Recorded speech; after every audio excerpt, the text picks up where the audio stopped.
que votre être intérieur dit, écoute ça avec cette personne, ok.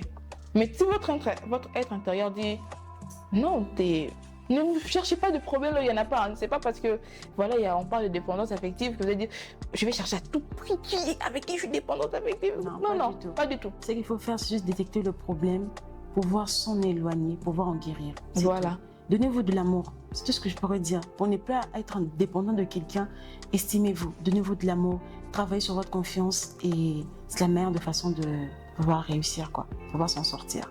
La toxicité familiale, sujet encore très tabou, sujet peu répandu.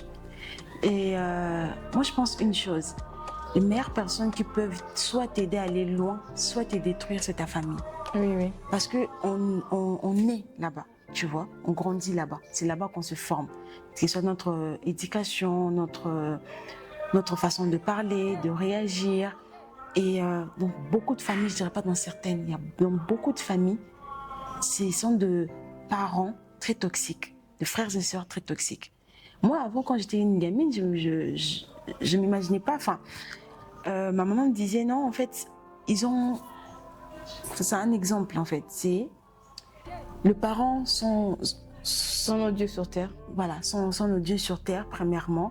Ils ont mis des enfants au monde et ces enfants-là, les parents meurent après. Ces enfants-là commencent à, entre guillemets, et tu te rends compte que c'est un frère de même père, même mère qui tue son autre frère. Avant, je croyais pas. Sincèrement, en toute honnêteté, je me disais c'est impossible, ça peut pas se faire en fait. Et c'est plus tu grandis, plus tu vois des autres traits de caractère de tes frères et sœurs. Et moi, je dis pas que mes frères et sœurs sont toxiques. C'est vraiment que tu te dis que non, on est différents. C'est pas parce qu'on vient d'une même famille, d'un même père, d'une même mère, que l'on pense pareil, que l'on réfléchit pareil, qu'on a le même cœur. Ça, c'est archi faux. Oui. Et il y a une phrase que ma mère dit souvent. Elle dit souvent, certes, j'ai mis mes enfants au monde, mais je n'ai pas mis leur état d'âme. Je ne connais pas l'état de leur cœur. Bien qu'ils viennent de moi, mais je ne connais pas ce qu'ils ont à l'intérieur d'eux. Et comme tu as dit, la famille, c'est vraiment le socle de notre vie. Et une famille toxique, il y en a, on reconnaît très clairement par de maltraitance, par des insultes et par toutes ces choses horribles. Surtout la manipulation. Voilà. Et certains, comme tu as dit, certaines familles toxiques sont dans la manipulation, ils sont ultra douces en fait. Très douces. Ils vont pas te dire, en fait, des fois, ils vont même pas mal te parler. Mais ça arrive encore avec ce qu'on appelle la dépendance. Ils vont te rendre dépendant d'eux et ils vont t'intoxiquer. Ça veut dire que toi, tu dois tourner ta vie par rapport à eux.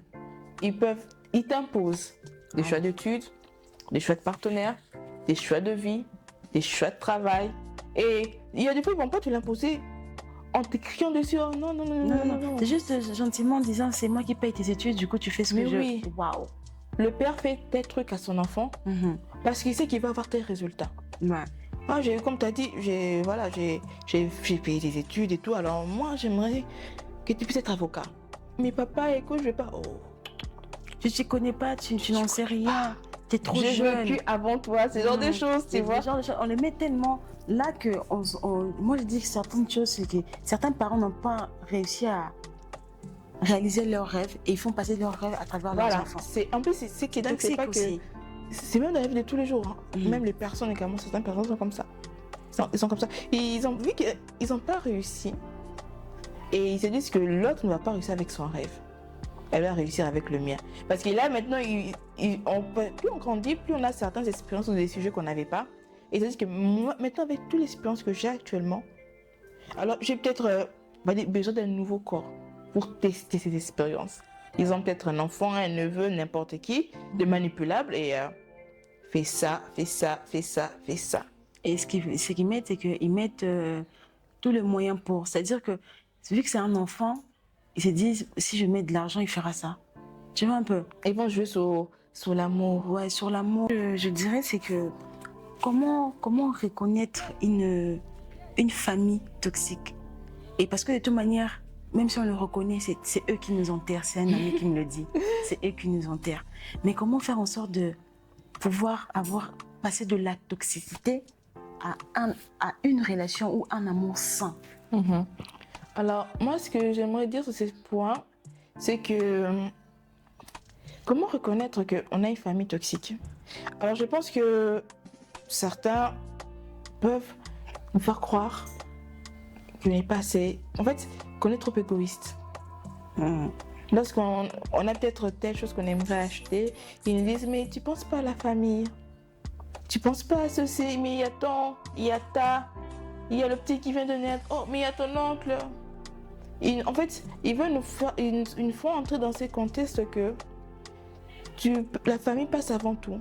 Et lorsque tu penses un peu à toi, c'est égoïste. Tu es égoïste, tu négliges. Alors qu'on doit se dire ceci, on peut penser à sa famille, mais d'abord penser à nous. Parce que comme on est là, chacun d'entre nous va construire une famille. Chacun veut construire une famille. Et lorsqu'on grandit, lorsqu'on fait telle chose, on dit que je fais ça pour la future famille que je vais fonder.